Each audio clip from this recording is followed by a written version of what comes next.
The morning of June 4, 1942, aboard the battleship Yamato, Admiral Isoroku Yamamoto stood in the flag bridge of the largest warship ever constructed, watching the empty horizon 600 miles northwest of Midway. Around him, officers bent over charts and radio equipment, their movements precise, measured. Below his feet, 72,000 tons of steel displaced the Pacific Ocean. 9 18.1 inches guns, the largest naval rifles ever mounted on a warship, pointed toward an enemy that would never come within range. Each barrel could hurl a 3,220-pound shell over 26 miles. The armor protecting the ship's vital spaces measured over 25 in thick in places, enough to stop any projectile any navy in the world could fire. Yamato was the material embodiment of 30 years of Japanese naval doctrine, the ultimate refinement of a single idea that wars at sea would be won by superior battleships engaging in a decisive surface action. By nightfall, that doctrine would begin to collapse, not because Yamato had failed, but because she had never been given the chance to succeed. The Imperial Japanese Navy had commissioned Yamato just 1 week after the attack on Pearl Harbor in a ceremony deliberately muted to preserve secrecy. American naval intelligence would not learn the true specifications of the ship until captured Japanese sailors revealed them under interrogation. And even then, Allied intelligence publications continued to list Yamato's main battery as 16 inches guns as late as December 1944, for months before American aircraft would sink her. This secrecy was intentional, meticulous, expensive. During construction at Korea Naval Arsenal, workers had erected canvas screens over portions of the dry dock. Security personnel screened the surrounding hills. The Japanese government told its own citizens nothing. Even among naval officers, only those with direct need knew the full capabilities of the vessel under construction. The reason for this secrecy was strategic. Japanese planners understood that any American battleship built to counter Yamato would need to transit the Panama Canal to reach the Pacific. The canal's locks imposed a maximum beam of 110 feet. Yamato's beam measured 127 feet 7 inches. No American battleship capable of matching her could physically reach the theater of operations without sailing around South America, adding months to deployment time. This was calculated advantage engineered into the steel itself. If you're enjoying this deep dive into the story, hit the subscribe button and let us know in the comments from where in the world you are watching from today. The construction of Yamato began on November 4, 1937. After more than 2 years of design work that produced 23 different blueprints and tested over 50 hull models in hydrodynamic basins, the engineers faced unprecedented challenges. The 18 inches guns alone weighed 147 tons each, more than many destroyers from the previous decade, and measured 69 feet 3 inches in length. Each 3-gun turret weighed more than a 1930s-era destroyer. The ship's designers had to create an entirely new class of vessel to support this armament. They deepened the dock by 1 meter. They installed gantry cranes capable of lifting 350 tons. The final design called for a standard displacement of 64,000 tons and a full load displacement of 72,000 tons. The propulsion system, 12 Kampen boilers feeding for shaft-geared steam turbines, generated 150,000 shaft horsepower, driving the massive hull to a top speed of 27 knots during sea trials in October 1941. The armor scheme was equally unprecedented. The main belt measured 16 in thick. The multi-faces of the main gun turrets carried 25.5 in of armored steel.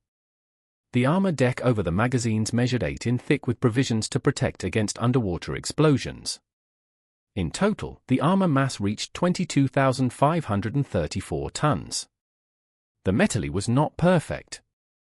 Japanese steel proved roughly 20% less resistant to penetration than equivalent American armor, but the sheer thickness compensated. The ship carried a crew of over 2,700 officers and enlisted personnel. She was equipped with 7 aircraft and 2 catapults for launching reconnaissance seaplanes. Air conditioning, a rarity on any warship in 1941, was installed throughout. Sailors who served aboard later remarked that even at the top of the command tower, there was no pitch or roll when sailing, as if they stood on solid ground.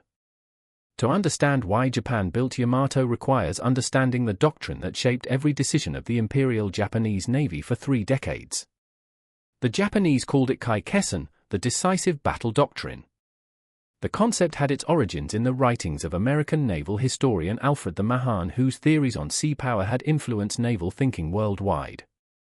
But for Japan, Mahan's ideas took on the force of religious conviction following the Battle of Tsushima in 1905.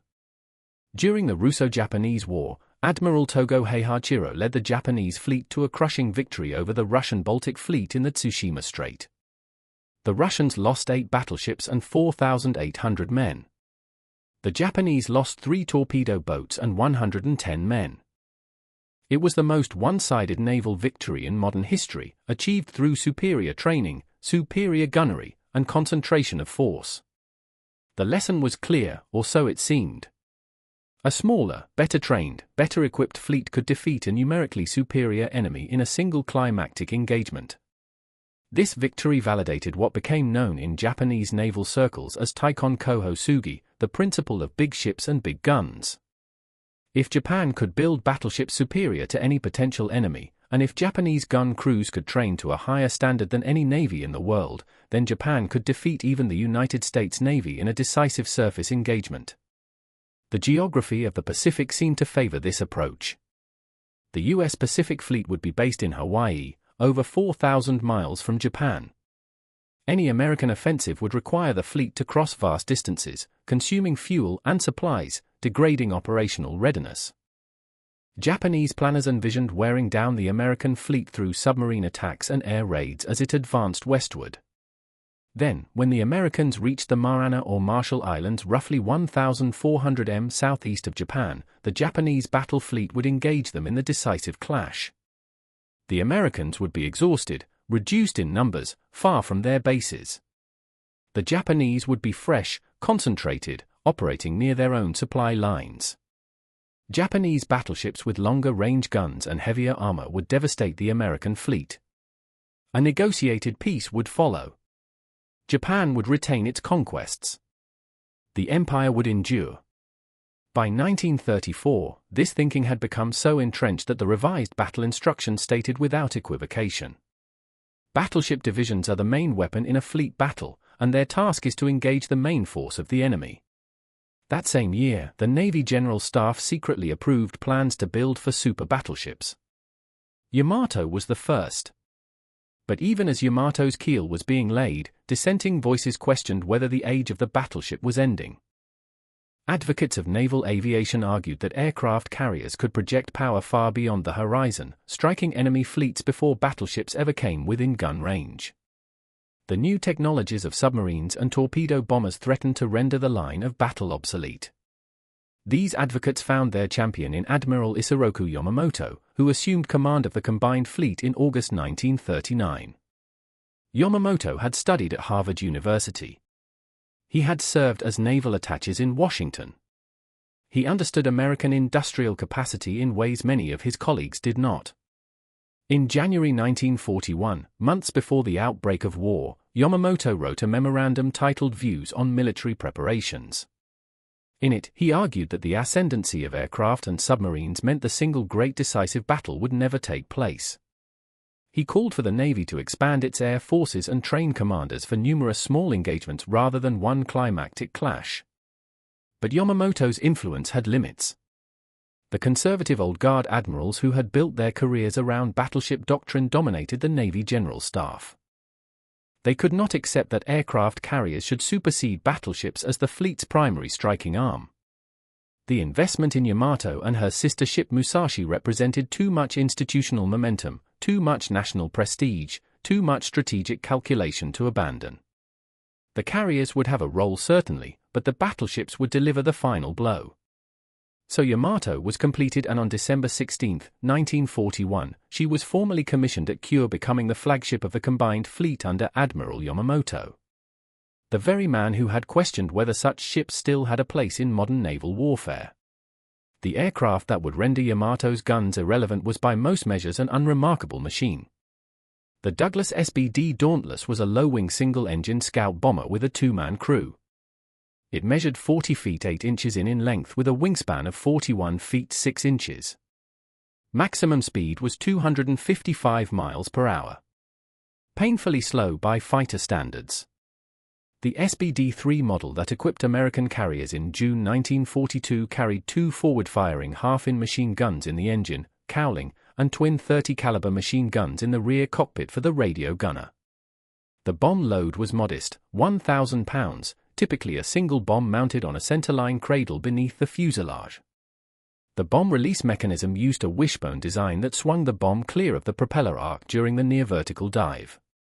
Pilots called it slow but deadly, a sardonic nickname that acknowledged both the aircraft's limitations and its lethal effectiveness. What made the Dauntless dangerous was not speed or armor or firepower. It was the dive bombing technique itself refined through years of training.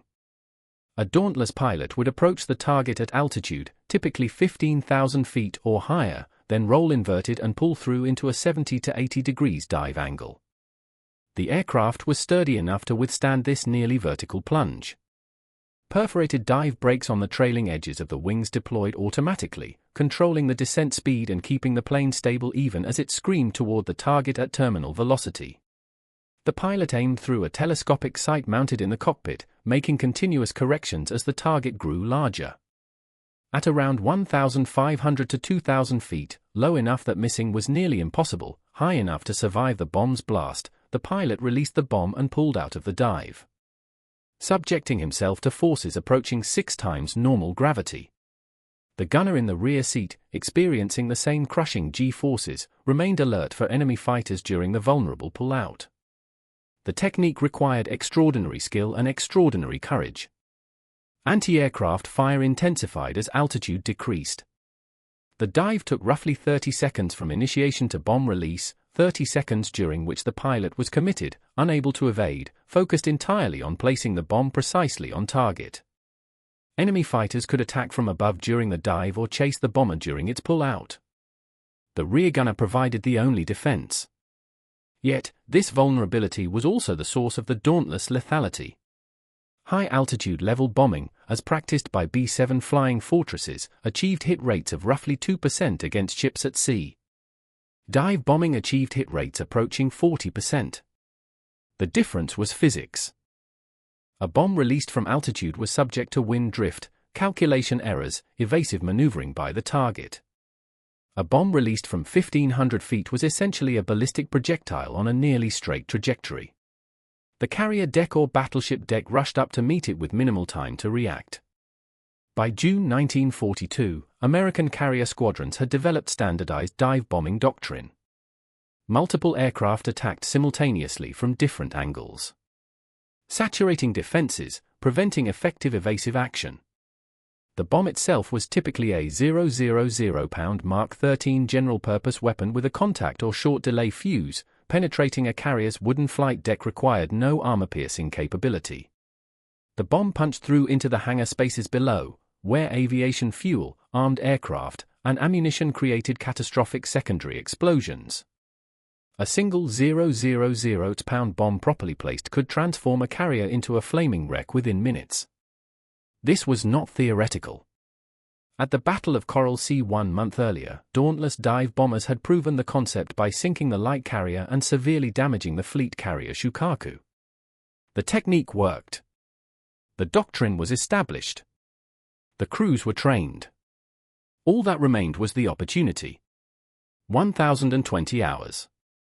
June 4, 1942, 3 squadrons of American dive bombers, 37 aircraft from Enterprise and 17 from Yorktown arrived simultaneously over the Japanese carrier force through a combination of skill, determination, and extraordinary coincidence. The Japanese carriers Akagi, Kaga, and Soryu steamed in formation below, their decks crowded with aircraft being rearmed and refueled. The carriers had just recovered their combat air patrol fighters after repelling multiple torpedo bomber attacks. The fighters were at low altitude. The carriers were vulnerable. The dive bombers pushed over. Lieutenant Commander W.D. McCluskey, leading Enterprise's strike, assigned his squadron to Kaga while Lieutenant Richard Best's squadron targeted Akagi. The Dauntless rolled inverted and pulled through into their attack dives. From the carriers below, anti-aircraft crews saw death approaching at terminal velocity. They had perhaps 15 seconds to react. The first bomb struck Kaga amidships, penetrating the flight deck and detonating in the upper hangar. The explosion touched off stored torpedoes and aviation fuel.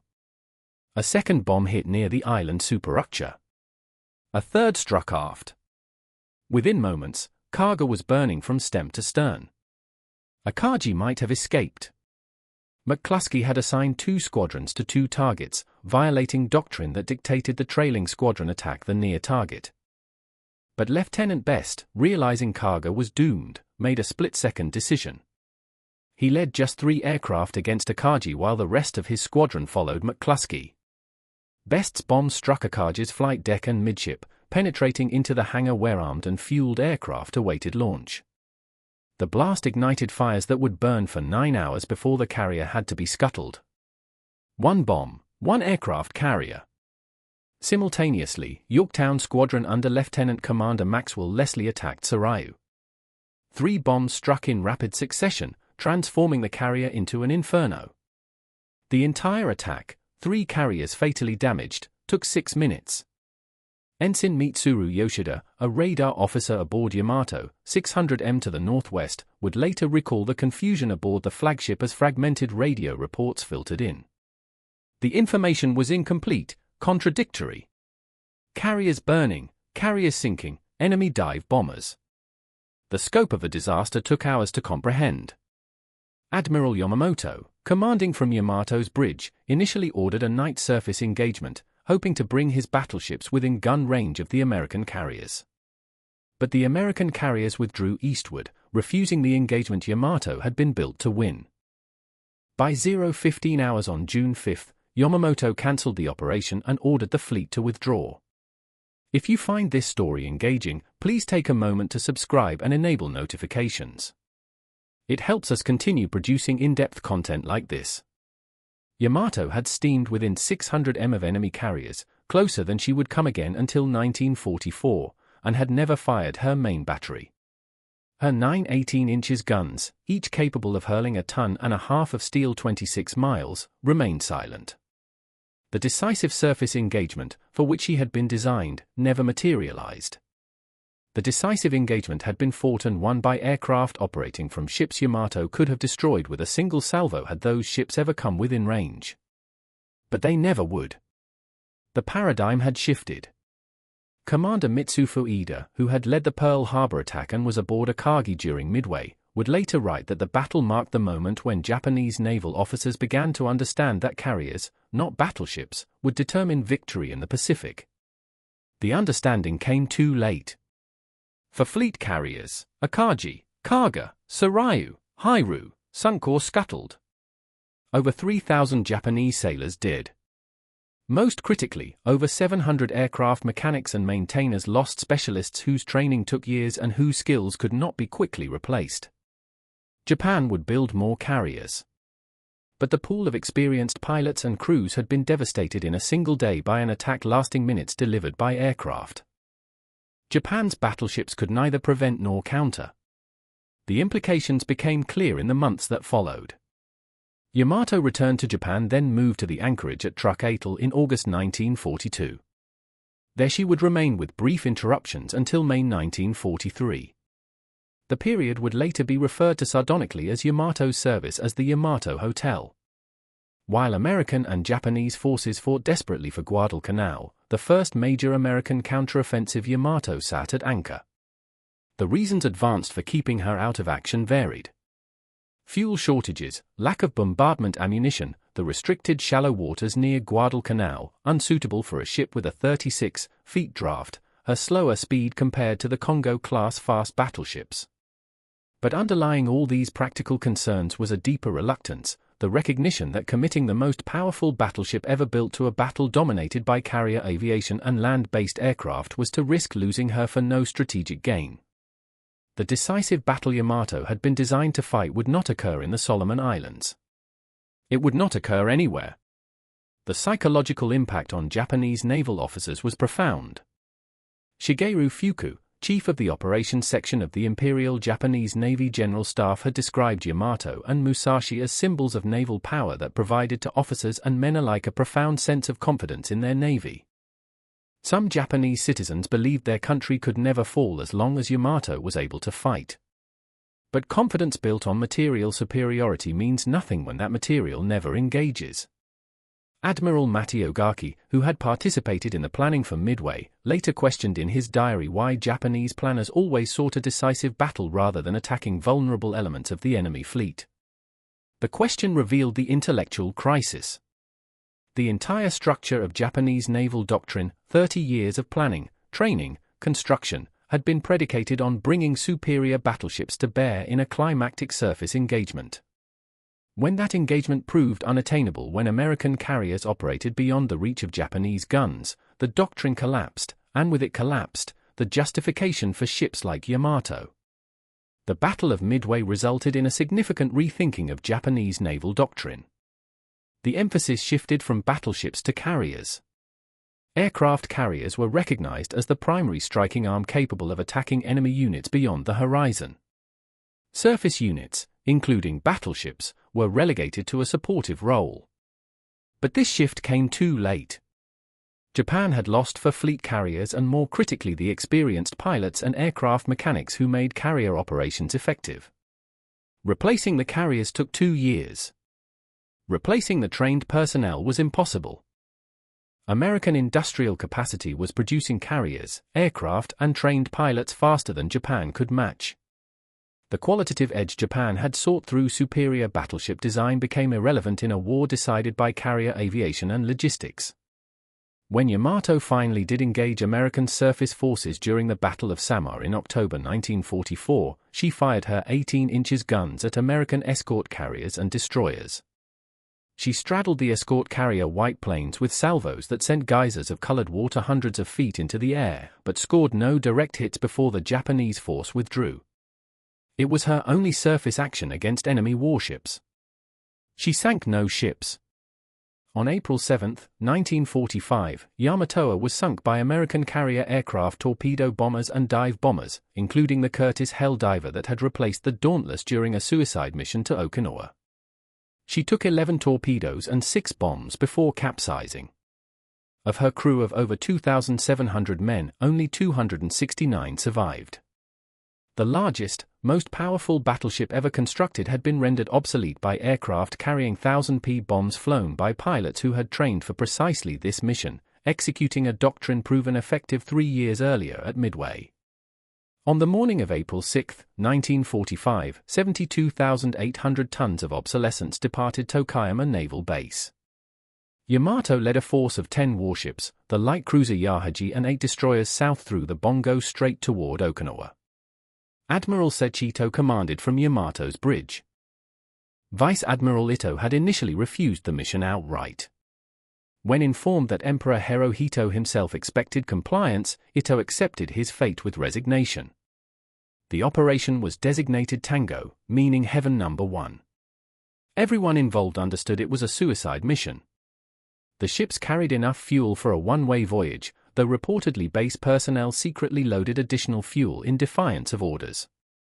The plan called for Yamato to reach Okinawa, destroy as many American transports and landing craft as possible, then beach herself, and serve as an immobile artillery platform until destroyed. Any surviving crew would go ashore to fight alongside the garrison until death. None aboard expected to return. American coderiers had intercepted Japanese transmissions detailing the operation. Admiral Raymond Spruant, commanding the 5th Fleet, ordered submarines to track the Japanese force and prepared his battleships for surface action. But Admiral Mark Mitcher, commanding Task Force 58 with 16 fast carriers, requested permission to strike with carrier aircraft instead. Spruant agreed. The message to the carrier commanders was succinct. "You take them on." 2 American submarines, Threadfin and Hacklebark, spotted Yamato's force transiting the Bongo Strait on the evening of April 6. They shadowed the formation, transmitting position reports reportedly uncoded, allowing Japanese radio operators to intercept them and understand they had been detected. At dawn on April 7, as the Japanese force steamed south through the East China Sea, American reconnaissance aircraft located them. Martin Mariner flying boats maintained discreet contact, hidden in clouds, tracking Yamato's course for 5 hours. Yamato fired her special anti-aircraft shells, 18 inches rounds filled with incendiary material and shrapnel designed to create aerial bursts, but the flying boats remained beyond range. At 12:20 hours, the first wave appeared on radar. Inan Mitsuru Yoshida, the same radar officer who had served aboard Yamato at Midway, watched the contacts resolve on his scope. 3 large formations, 280 aircraft, Grumman F-6F Hellcat fighters, Curtiss SB-2C, Helldiver dive bombers, Grumman TBF Avenger torpedo bombers. The force split into coordinated attack groups. Fighters strafed the decks, suppressing anti-aircraft fire and drawing attention from the bombers.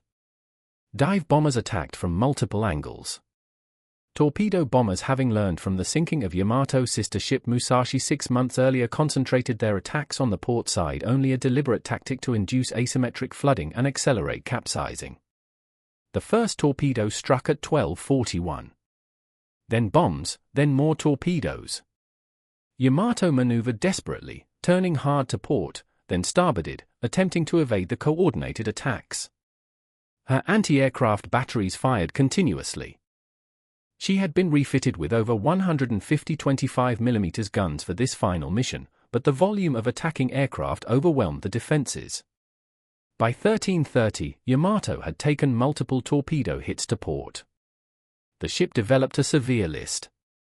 Captain Kosaku Oga ordered counter-flooding of the starboard engine room to correct the list, knowing the action would doom the 300 men inside. The pumps were overwhelmed. The list continued increasing. At 14:02, 3 more bombs struck amidships.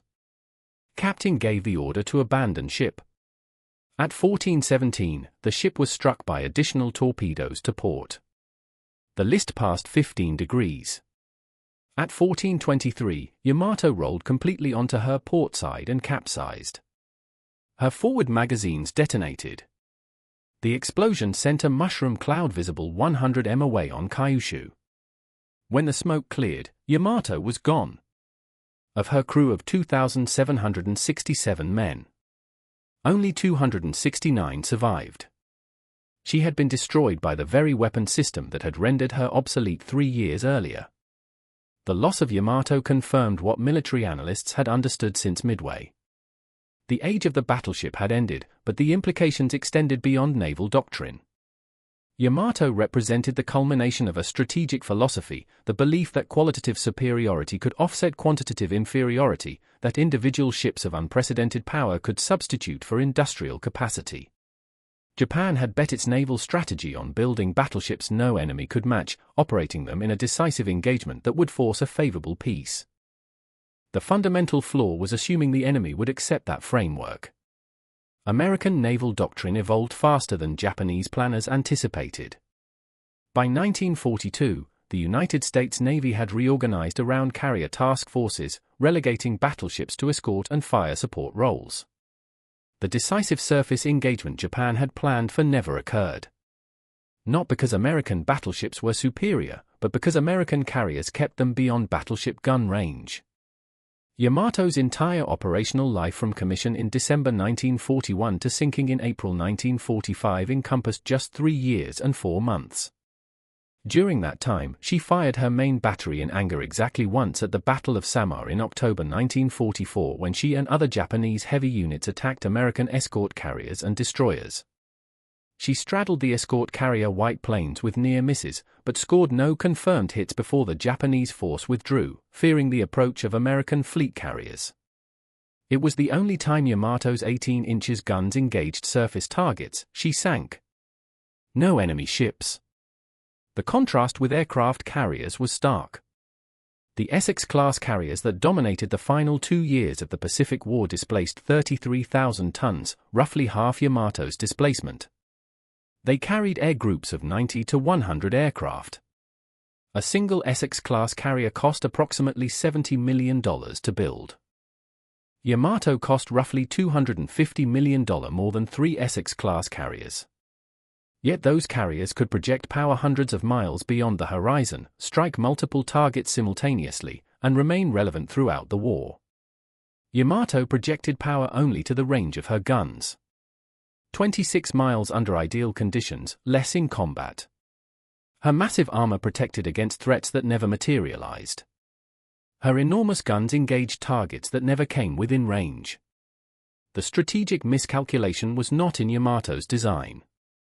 She was magnificently engineered. But in the assumption that battleship-centric warfare would remain dominant, technology had shifted the paradigm. Japan recognized the shift too late to adapt. The human cost was equally profound. Yamato's construction consumed resources that might have built multiple carriers or hundreds of aircraft.